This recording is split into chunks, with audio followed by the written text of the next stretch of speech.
করছি। বিসমিল্লাহির রহমানির রহিম।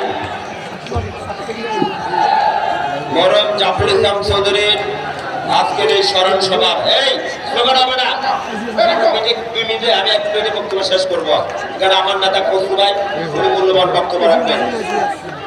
আজকের এই স্মরণ সভার সংগ্রামী সভাপতি এখানে উপস্থিত আছেন বাংলাদেশ জাতীয়তাবাদী দলের জাতীয় স্থায়ী কমিটির সদস্য,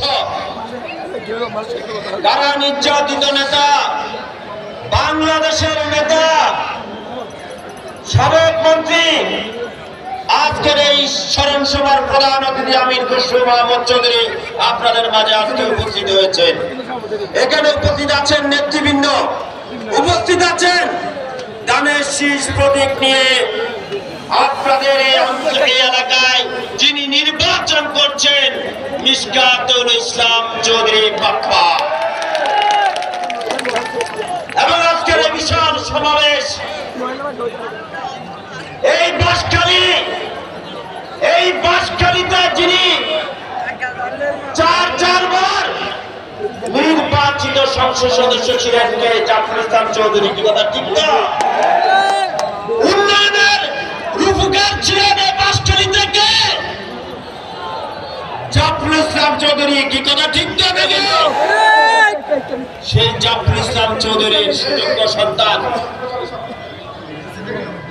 ধানের শীষ প্রতীক নিয়ে নির্বাচনে প্রার্থী হয়েছেন। আগামী ফেব্রুয়ারিতে যে নির্বাচন, আমরা আজকে চট্টগ্রাম থেকে কষ্টময় সেবা যখন আসার পথে যখন বাঁশখালীতে প্রবেশ করেছি, রাস্তায় রাস্তায় আমি দেখেছি জনতার যে জনস্রোত, জনতার যে ঢল।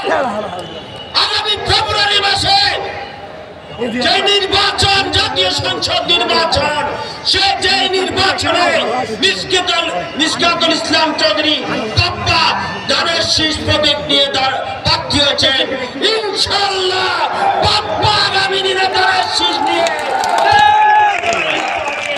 সকলকে ধন্যবাদ জানিয়ে আমি আমার বক্তব্য শেষ করছি।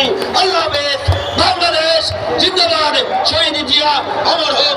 দেশ নেত্রী বেগম